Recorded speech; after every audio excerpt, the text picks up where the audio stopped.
तामर स्तोत्र के आज 41वें नंबर काव्य में, कौन से नंबर में?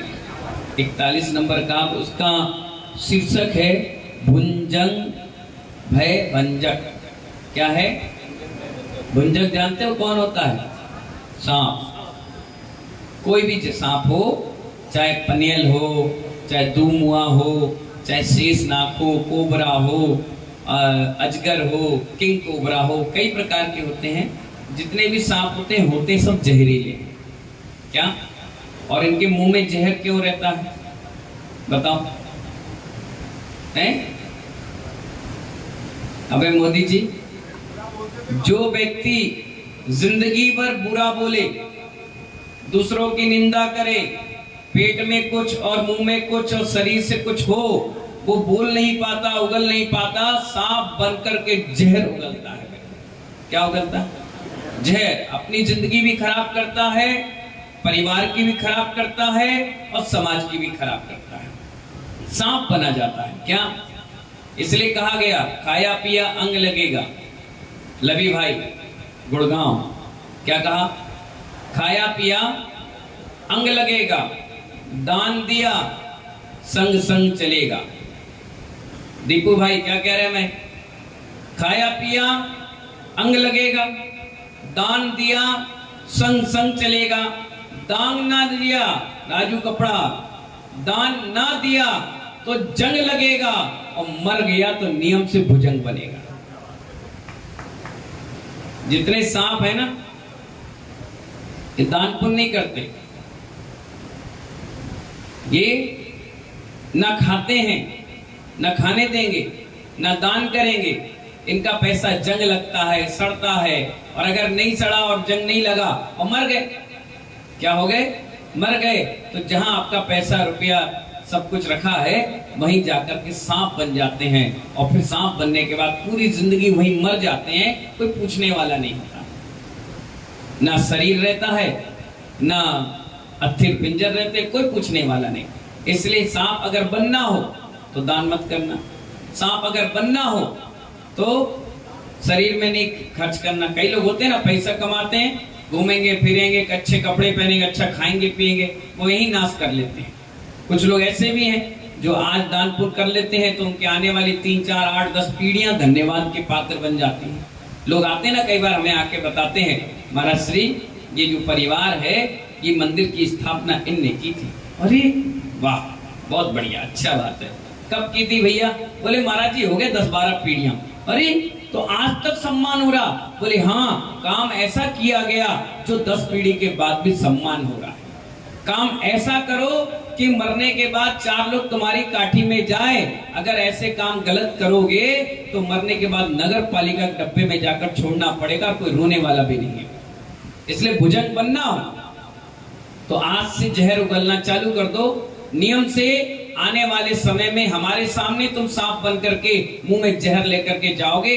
अगर किसी को प्यार भी करोगे तो जहर ही निकलेगा, किसी को दुलार भी करोगे दीपक भाई तो जहर ही निकलेगा, क्योंकि सांप के मुख में ही जहर होता है। जैसे वो काटता है, काटती उसके अंदर से लार, जो सांप का जहर होता है, वो जाकर उस स्थान को टच कर देती है, और जितना ब्लड में है धीरे धीरे सारा ब्लड गाढ़ा होना चालू कर देता है। माइंड और हार्ट और किडनी में जहां ब्लड पहुंचना बंद हो जाता है, आदमी वहीं एक्सपायर हो जाता है। इसलिए तो डॉक्टर कहता है जिसे सांप काट ले उसे तुरंत एक 10,000 रुपए का इंजेक्शन ठोक दिया जाता है। 6 घंटे 8 घंटे उसका खून गाढ़ा नहीं होता, उतनी जल्दी जल्दी जहर उतारने के लिए क्या किया जाता है? हॉस्पिटल पहुंचा दिया जाता है। तो कहने का तात्पर्य यह है कि भुजंग भय भंजक नाम का ये काव्य है। बाय द वे, कभी सांप आ जाए, घर में आ जाए, कई प्रकार की चीजें हैं। सांप के बारे में आप समझ लीजिए थोड़ा सा। सांप सपने में दिख जाए, कोई दिक्कत नहीं, कोई प्रॉब्लम नहीं। सांप खूंखार हो, कैसे ही भी हो, छोटा हो, बड़ा हो, आड़ा हो, तिरछा हो, काला हो, गोरा हो, भूरा हो, लाल हो, पीला हो, कोई मतलब नहीं, दिख जाए कोई दिक्कत नहीं। अगर आपको काटे, आपको डराए, तो समझना ये हमारे लिए अपशगुन है। क्या है? हाँ, ये ध्यान रखना, सांप की विषय पे चर्चा चल रही है तो मैं सांप पे ही चर्चा करूंगा। लोगों को लगेगा कि मुझ पर कह रहे हैं, और कह रहे हैं तो कह रहे हैं, कोई दिक्कत की बात नहीं। कह रहे हैं तो कह रहे हैं, जब विषय निकला है तो निकला है। आपके पास भी पुस्तक है, क्या लिखा है उसमें?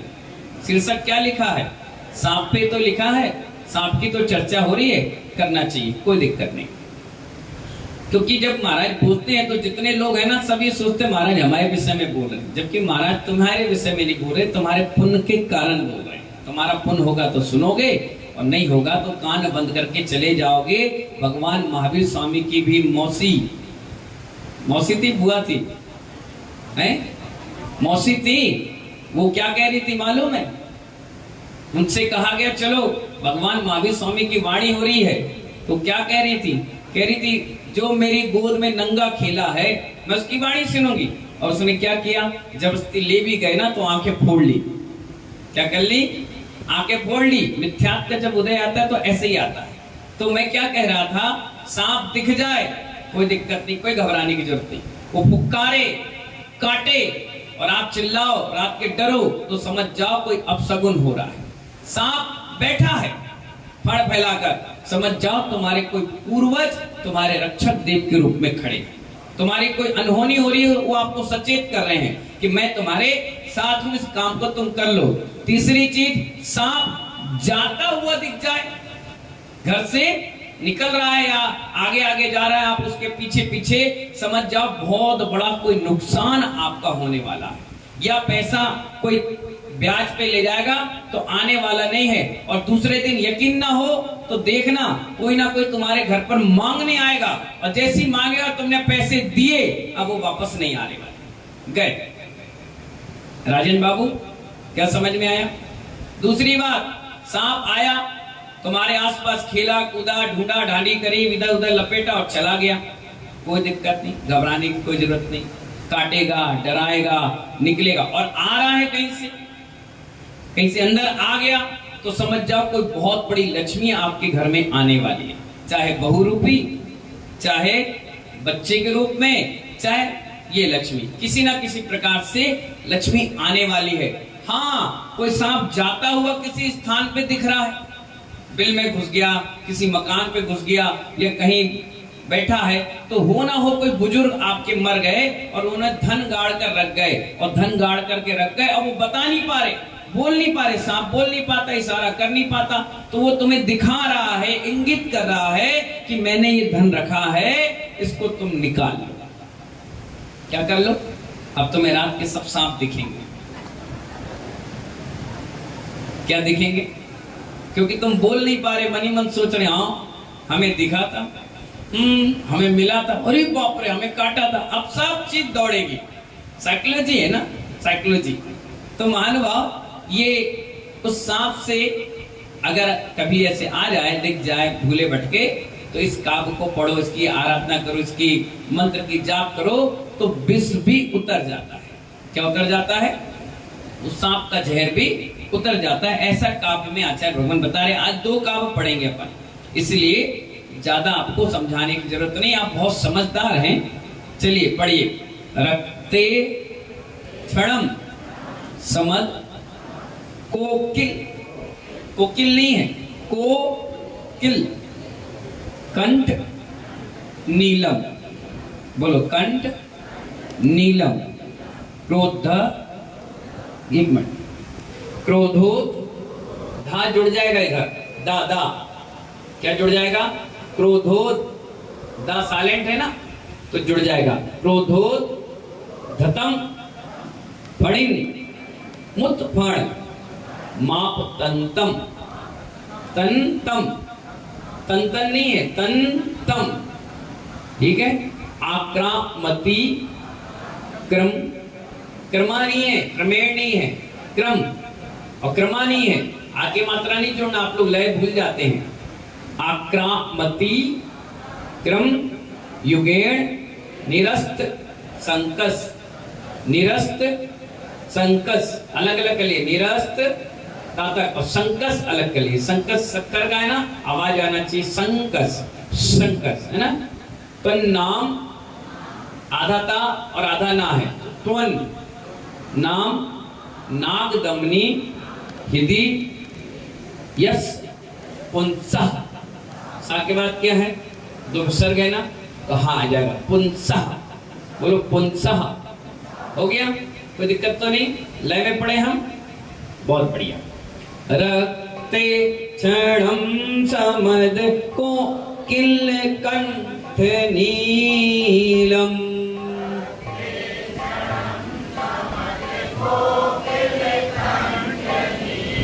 फिर से, रक्ते क्षणम समद को किल कंठ नीलम।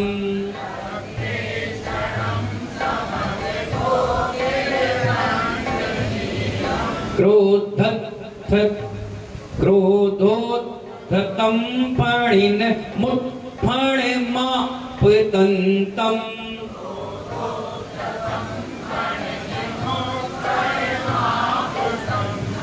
धतम है, धतम, दतम नहीं है, धा है ना, धतम, धतम अलग हो जाएगा और क्रोधोद दा इसमें जुड़ जाएगा, तो क्या हो जाएगा वो? क्रोधोद्धतम। ठीक है ना? क्रोधोद्धतम फणिन मुट्फणमापतन्तम्।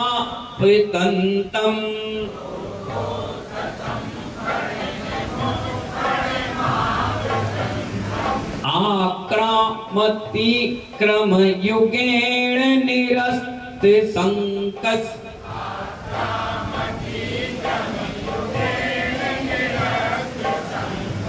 आक्रामतीक्रमयुगेण निरस्त संकस।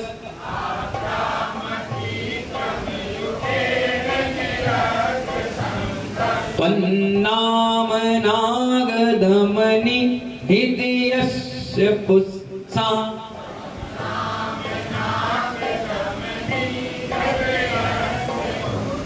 हृदय दी है ना, छोटी हृदय है ना। त्वन्नाम नागदमनि हृदयस्य पुंसः।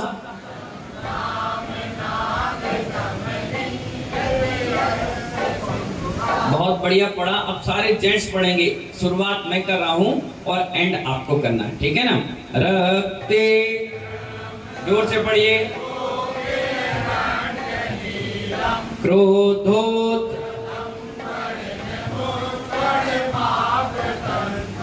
आक्रांत,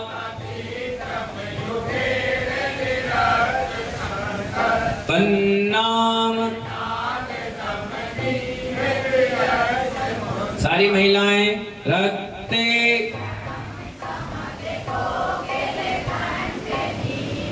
क्रोधोत,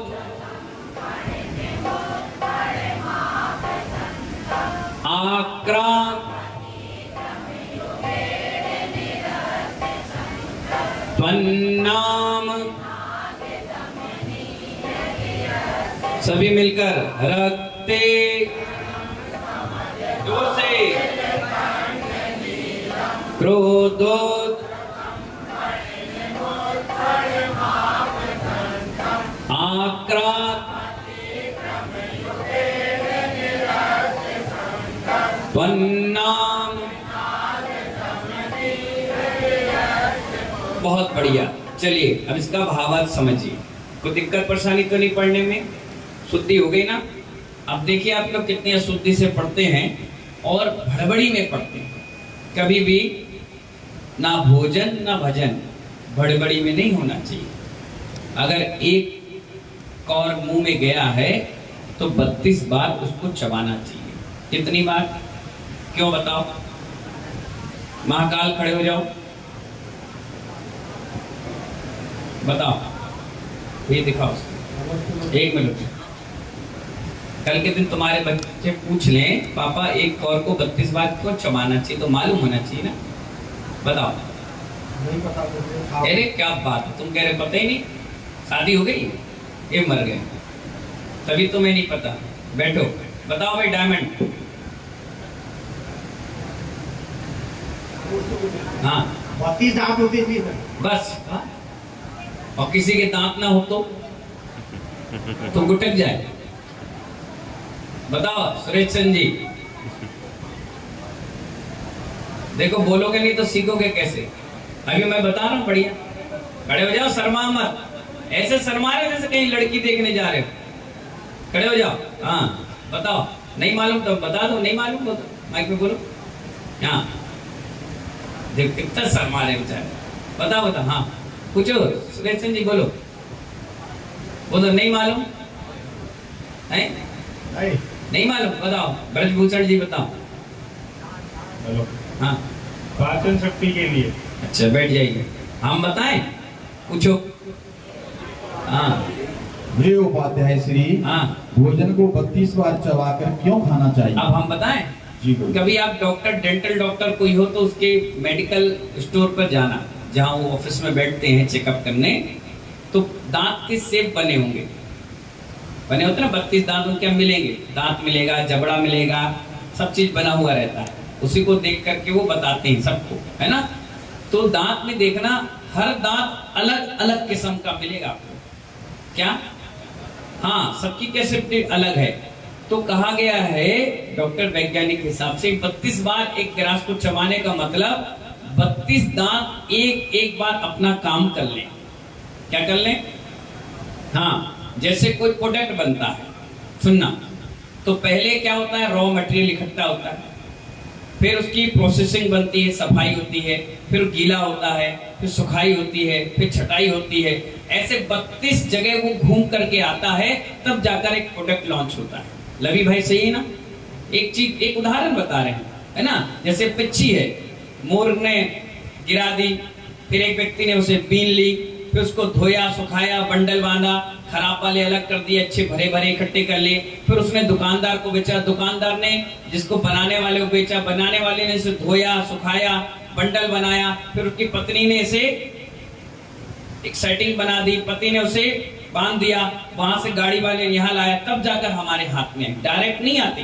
तो ऐसी कोई भी चीज अपन खाएंगे तो पहले वो पकड़ेगा, फिर टुकड़े करेगा, फिर एक एक दांत पर अलग अलग शेप बने। आप देखना, कहीं इतना चौड़ा होगा दांत, अभी जीभ फेर के देखना, इतना मिलेगा, कहीं इतना मिलेगा, ऐसा मिलेगा, कहीं ऐसा।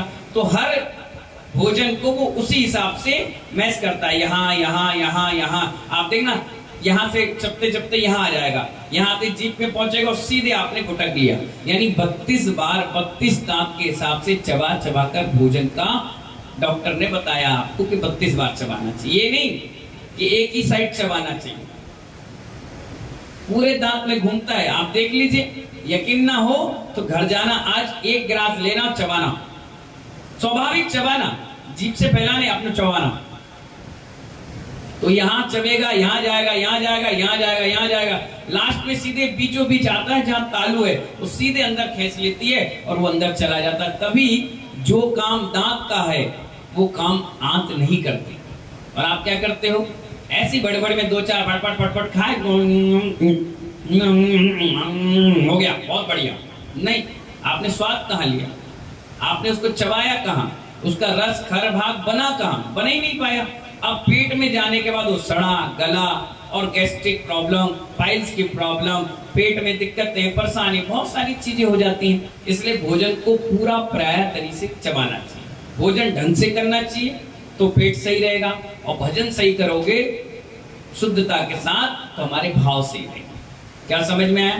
भजन मतलब ये पढ़ाई लिखाई स्वाद है, एक एक शब्द आराम आराम से पढ़िए, इत्मीनान से पढ़िए, शुद्धि से पढ़िए, उसका आनंद आएगा। ठीक है ना, समझ गए? तो यहाँ आचार्य भगवान बता रहे हैं, हे भगवान, कौन किससे कह रहा है? आचार्य मांगतुल स्वामी जी महाराज आदिनाथ भगवान से कह रहे हैं, हे भगवान, मद और क्रोध से भरा हुआ, कौन? मद और क्रोध से भरा हुआ अति भयंकर सांप। कौन सा सांप? अति भयंकर सांप आपको स्मरण करने वाले मनुष्य के सामने आ जाए तो कुछ नहीं बिगाड़ पाता। क्या नहीं कर पाता? अब कई लोग कहते हैं ना, हमारी कुंडली में काल सर्प है, ये भी आपके मन में आ रहा होगा। मैं तो हमेशा पढ़ाता हूं ना, इसलिए हर चीज बताता हूं। लोग कह रहे थे मुझसे आकर, भक्तामर के गिलास पढ़ा रहे महाराज जी। मैंने कहा एक दिन पढ़ना, समझ में आ जाएगी। भक्तामर है कि जीवन जीने के रहस्य, हर चीज आपको समझ में आएगी, इसमें हर चीज आती है। रोज सुबह से शाम तक मेरी जिंदगी में आती हैं चीजें, मैं बताता चला जाता हूँ, अनुभव से ही बताता हूँ। तो महानुभाव, काल सर्प है तो लोग क्या करते हैं, इसकी पूजा कराते हैं, उतारा कराते हैं, चढ़ाया कराते हैं, दुनिया भर के काम करते हैं। लेकिन हमारा ये सिद्धांत कहता है कि जिस व्यक्ति ने काल सर्प, अभी 10 साल से आने लगा काल सर्प, इससे पहले काल सर्प नहीं था। जैसे पहले बचपन में आप देखो 30-40 साल पहले बीमारियां कैसी आती थी बताओ? जुकाम हो गया, विनोद जी, जुकाम हो गया, छींक आ गई, बुखार हो गया, दस्त हो गया, डेंगू मलेरिया हो गया, फिर धीरे से टाइफाइड हो गया, फिर क्या हुआ, खुजली हो गई, फिर क्या हुआ, ज्वाइंट फ्लू, क्या बोलते हैं, पॉइजन फ्रूट होता है, क्या बोलते हैं, वो हो गया। फिर धीरे से क्या हुआ, पैरालाइज अटैक आ गया, फिर क्या हुआ, पाइल्स आ गया, फिर क्या हुआ, आंखों से दिख नहीं रहा है तो लेंस वाला काम हो गया। धीरे धीरे समय बदला और चीजें भी निकल कर आ गई। ऐसे ही पहले ज्यादा कुंडली देखी नहीं, कुंडली कब होती, सबसे सही कुंडली किसकी होती है बताना? कैलाश संजी की होगी, है? सिर्फ तीर्थंकर की सही होती है। किसकी? हाँ, पॉइंट टू पॉइंट उनका लिखा होता है कि इतने नक्षत्र पे, इस बेला पे, इस समय उनका जन्म हुआ। और कुंडली होती कैसे अमन भाई? अमन है क्या नाम? अमन, कुंडली किसकी सही होती है? आप लोग गर्भ से जब बच्चा जन्म लेता है महेंद्र कुमार जी, तब कुंडली बनाते हो कि हाँ 10:02 हो गए, 10:03 हो गए, हाँ 3:08 हो गए, तब कुंडली सही है। आचार्य कहते सब बेकार की बातें। जिस समय ये जीव की धड़कन इस माँ के गर्भ में आ गई, उस समय से हमारी आयु कर्म चालू हो गया, वो कुंडली सही होती है। अब किसी को नहीं मालूम, किसी को भी नहीं मालूम कब ये जीव आ गया। अंदाज से चलता है, महीना हो गया, 2 महीने हो गया, 3 महीने हो गया। डॉक्टर भी कहता है आपके बुनियाद पर कि अच्छा इस बार महामारी नहीं आई, हाँ तो पहला महीना हो गया, दूसरा महीना हो गया, तीसरा हो गया, वो भी अंदाज से आपको बताता है कि 9 महीने हो गए, अब देखा जाएगा सोनोग्राफी से, अल्ट्रासाउंड से, हाँ अब बच्चा आपका ठीक है, बढ़िया है, अब आने वाला है 15 दिन में, 18 दिन में, कई बार ऐसा 2-4 दिन में हो जाता डॉक्टर के देखने के बाद। कई बार गए और वहीं हो गया, रास्ते में हो गया, गाड़ी में हो गया, कहीं भी हो सकता है। तो इसीलिए बच्चे का जन्म जो होता है वो गर्भ से कुंडली बनती है, सही कुंडली। कौन सी? गर्भ से। अब क्या है, लोग जन्म से बना लेते हैं। किससे बनाते हैं? अब जन्म से बना भी ली, चलो कोई बात नहीं, तुमने बना ली, तुम्हें नहीं मालूम। अब करते क्या है, शादी का मुहूर्त निकालते हैं। मुहूर्त निकाले और शादी आपने की, कोई दिक्कत नहीं, मैंने मना नहीं की, करो नहीं करो तुम्हारी इच्छा, हमने तो की नहीं, इसलिए हम आपको बता रहे हैं। कर लेते तो हम भी तुम्हारे से मुंह लटका के बैठे होते।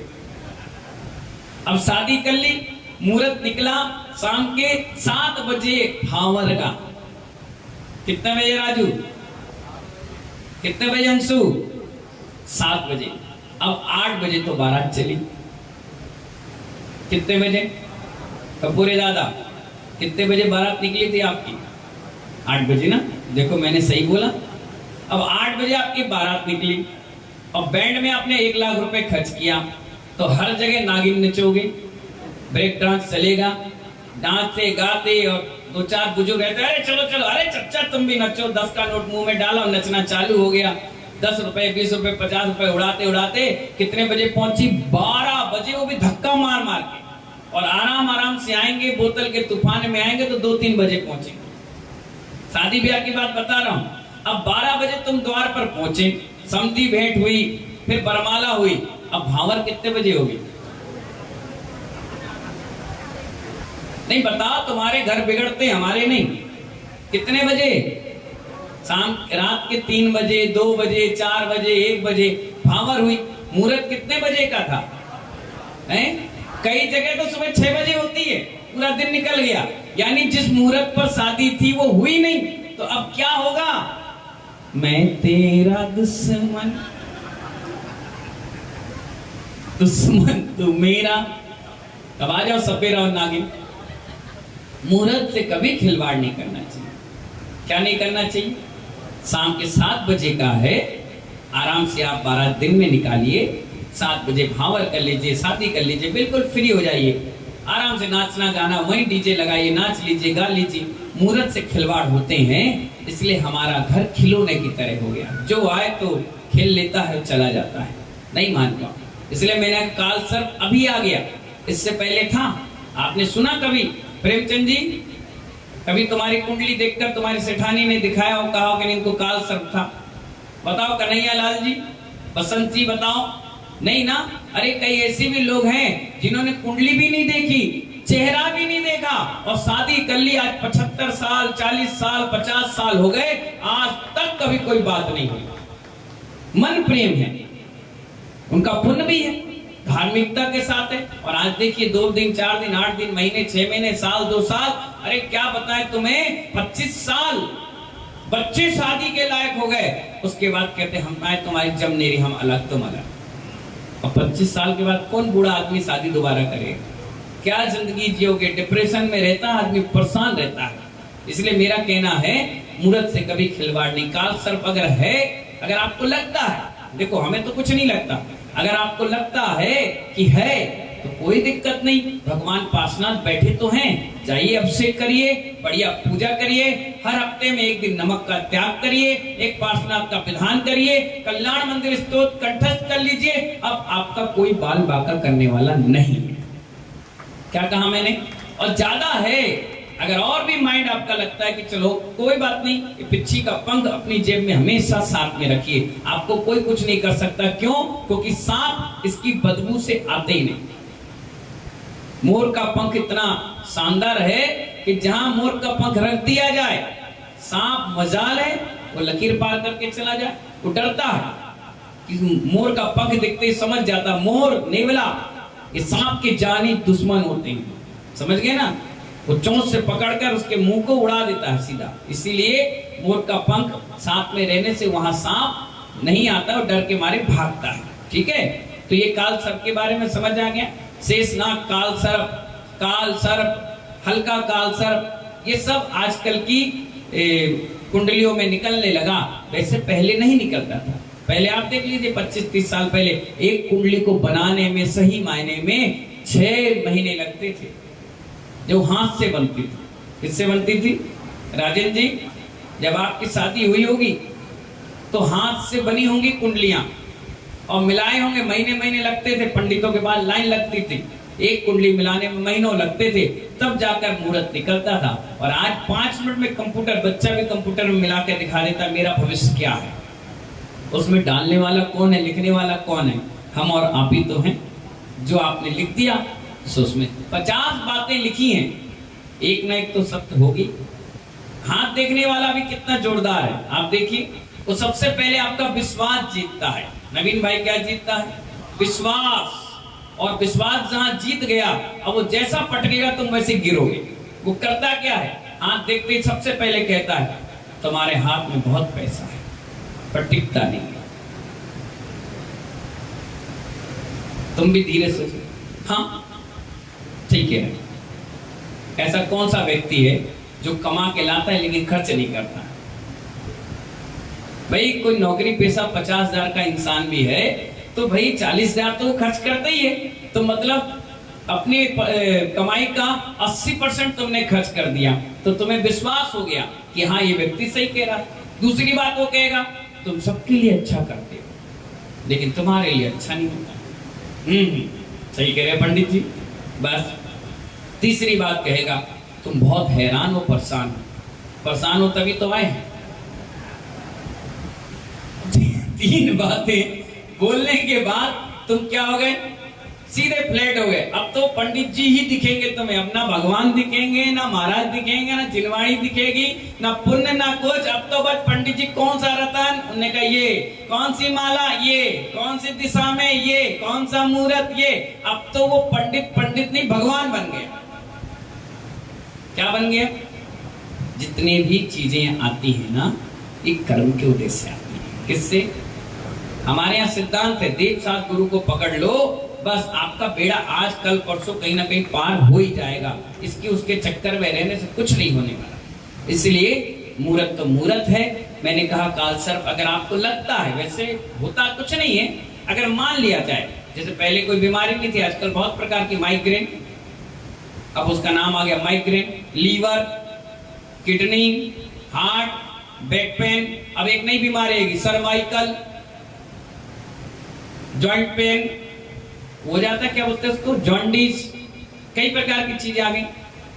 तो आ गई, ऐसा हो सकता है कुंडलियों में कोई ऐसे ग्रह नक्षत्र तारे समय के हिसाब से बदल रहे हो, तो काल सर्प है, कोई साढ़े सातिया है, कोई राहु है, कोई केतु है, कहते हैं ग्रह नक्षत्र तारे हैं, हम मानते हैं, लेकिन हो सकता आ गया हो तो आपकी मन की भ्रांति हटाने के लिए बढ़िया सिद्धांत है, पार्श्वनाथ भगवान को पकड़ लीजिए। सांप के बारे में इसलिए मैं बात बता रहा हूँ, राहु के बारे में आएगा तो अपने मल्लीनाथ भगवान, ऐसे 9 ग्रह के हिसाब से भगवानों को लोगों ने सिस्टम बना दिया कि ये 3 भगवान, ये 2 भगवान, हालांकि 24 तीर्थंकर को पकड़ लो, सारे ग्रह तुम्हारे उनके बस में हो जाएंगे। और नंगे बाबा जी उनका क्या बिगाड़ेगा, उनके पास पर गए हो तो नवग्रह परेशान करे, जिनके पास पर गए है या नहीं है उन्हीं को सबसे ज्यादा परेशान करता है, अपने को क्या करेगा, कुछ भी नहीं करेगा।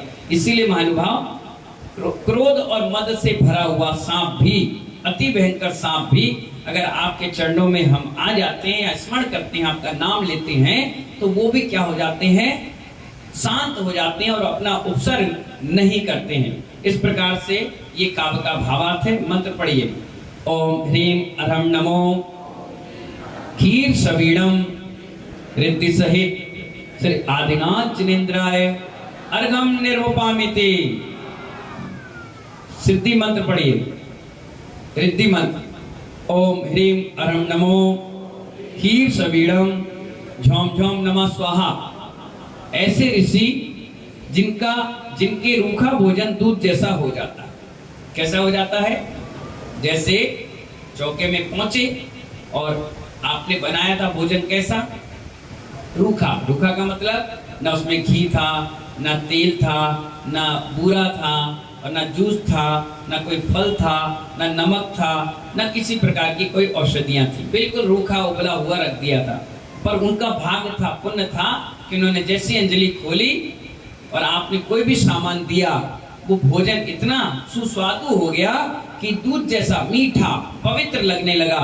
उसके बाद वो भोजन करके चले गए, डला कुछ नहीं, ना आपने डाला, ना उनने डाला, ना कोई चमत्कार हुआ, कुछ नहीं, उन्हें खा लिया, सब कुछ ठीक। लेकिन जब आप खाने के लिए बैठे तो जो आपका लड़का लौकी नहीं खाता था, जो आपका लड़का मूंग की दाल का भी नहीं खाया, जो लड़का बिना घी चिपड़ी रोटी नहीं खाता था, जो बिना दूध और फल के रहता नहीं था, वो जब रोटी का टुकड़ा लेकर के सब्जी में डालकर खाया, माँ मजा आ गया यार, बहुत ही बढ़िया लग रही, और देना। नहीं है बेटा, थोड़ी से दम, अरे मजा नहीं आ रहा, तुम थोड़ा और बनाती। अरे महाराज जी के हिसाब से बनाए थे, थोड़ा थोड़ा भैया शुद्धि के बनते हैं, अरे बड़ा मीठा लग रहा, बहुत अच्छा लग रहा है। तो कहने का मतलब है, जो रूखा भोजन है वो दूध की तरह बहुत स्वादिष्ट लगने लग जाए। दूध बिना बुरा के भी पी लो तो कैसा लगता है, मीठा लगता है, अच्छा लगता है। उसकी मिठाई बना लो, कितना अच्छा लगता है, बढ़िया लगता है। तो ऐसा वो भोजन सुस्वादु हो जाता है। ऐसे उन ऋषि राजों को परिणाम किया गया। इसका मंत्र पढ़िए, सिद्धि मंत्र, ओम नमो श्राम श्रीम श्रूम श्रा जल देवी कमले पद्म हृदय निवासिनी पद्मोपरि संस्थिते सिद्धिम, बोलो ना, देहि मनोवांछितम कुरु कुरु नमः स्वाहा। छोटा मंत्र और है, ओम ह्रीम आदिदेवाय ह्रीम नमः। ठीक है, इसकी विधि समझिए। स्नान करके सफेद वस्त्र धारण कर पूर्वाभिमुख यंत्र स्थापित कर उसकी पूजा करें। दीपक जलावे, आरती उतारे पश्चात सफेद आसन पर उत्तराभिमुख बैठकर इस पटिक की माला द्वारा रिद्धि मंत्र 12,000 बार आराधना कर मंत्र सिद्ध करना चाहिए। विधि से गुण सुनिए। यंत्र को पास में रखने से तथा 41वां का रिद्धि मंत्र बारंबार स्मरण करने से राज दरबार में सम्मान मिलता है। क्या मिलता है? कहीं भी समाज में, राज दरबार में, विधानसभा में, लोकसभा में, नगर पालिका में, या समाज की कोई प्रतिष्ठित रोटरी क्लब है, जैन मिलन है, सोशल ग्रुप है, या दुनिया भर के मंच हैं, इसमें आप जब जाते हो तो लोग आपका बड़ा आदर और सम्मान करते हैं, नाम लेते हैं, पूछते हैं, सलाह सूत्र करते हैं ना, प्रतिष्ठा भी बढ़ती है। क्या बनती है? प्रतिष्ठाएं भी बढ़ती हैं। तथा इस मंत्र के झाड़ने से विषधर विष उतर जाता है। विषधर का मतलब सांप का विष उतर जाता है। कांस्य पात्र में, कांस्य समझ गए ना, कांसे का पात्र होता था पहले घरों में, बहुत अच्छा माना गया था उसमें भोजन करना। कांसे के पात्र में जल भरकर 108 बार मंत्रित जल पिलाने से विष का प्रभाव दूर हो जाता है। क्या हो जाता है? एक तो कांसा भी अपने आप में बहुत अच्छा होता है और मंत्र भी हो गया और पानी भी पिला दिया आपने, तो उसका विष जो है वो उतर जाता है। अगर आप चाहो सांप काटे आपको और आप ना मरो, ऐसा मंत्र बता दें। तुम तो चाहते ही हो कि हम काटे आदमी मर जाए, सांप ना मरे। हाँ सुनिए, कोई व्यक्ति 12 साल तक, कितने साल तक नमक ना खाए। क्या ना खाए सुरेंद्र जी? नमक एक ऐसी चीज है, अगर आप रोज खाने में लेते हैं और कोई भी छोटा सा चींटी भी काटेगी तो शरीर में सूजन हो जाती है।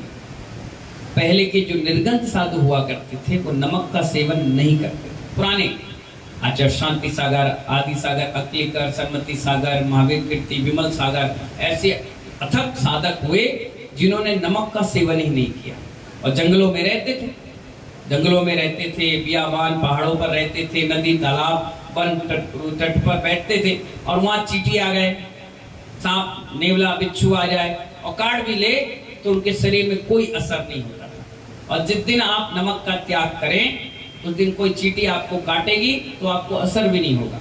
इसलिए निर्गंध साधु नमक का त्याग करते थे और साधना करते थे। उनके शरीर में ऐसा तत्व पैदा हो जाता है कि कोई भी विषैले पदार्थ अगर उनको काट खाएं तो उनको असर नहीं होता। कितने दिन तक?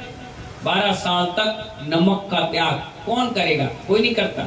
बहुत यत्तरीक से साधु हैं जो त्याग कर ले, बहुत बड़ी बात। नमक के नाम पर खार खाते हैं। क्या बोला मैंने? खार। क्या खार होता है ना? खार क्या होता है? नमक की जगह दूसरी चीज डलती ना, खार तो डलती ना। खार बोलते हैं, क्या बोलते हैं उसको? खार डाल देते हैं तो नमक की जगह वो उपयोग गया। नहीं, 6 महीने मतलब 12 साल मतलब नमक, यानी नमक जैसी सारी चीजें। अब आप देखिए हमारा मीठा त्याग है, तो मीठे का मतलब ये नहीं कि मुनक्का खा लूं, किशमिश खा लूं, छुआरे खा लूं और खजूर खा लूं। नहीं, मीठे फल जैसे आपके शरीफा, आपके आम, आपका केला, आपका चीकू, ये सब मेरा त्याग है। जो इतनी भी चीजें मीठी हैं वो सारी चीज हमारी त्याग है। इसलिए हम ना मीठा लेते हैं और ना मीठा किसी चीज में हो तो हम त्याग रहता है हमारा। तो ऐसी नमक यानी पूरा तरीके से नमक का त्याग करोगे 12 साल तक तो आपका शरीर इतना स्ट्रांग और मजबूत बन जाएगा कि उसमें कभी कोई जहरीले जानवर या कोई छोटे मोटे काट लेते ना, बिच्छू, सांप, तो उनका असर भी नहीं होता, बिल्कुल नॉर्मल, और वो मर जाएंगे लेकिन आपको कुछ असर नहीं होगा। इसलिए जो साधु जंगलों में रहते थे उनका नमक का क्या होता था? त्याग रहता था। चलिए, तो ये हाँ भैंस क्या बताया? 41 हाँ, विष उतर जाता है, कांच के जले हो गया ना, पढ़ लिया ना आपने, बहुत बढ़िया। इस प्रकार आपका ये 41वें नंबर का काम भी समाप्त हो गया है ना। बोलिए महावीर भगवान की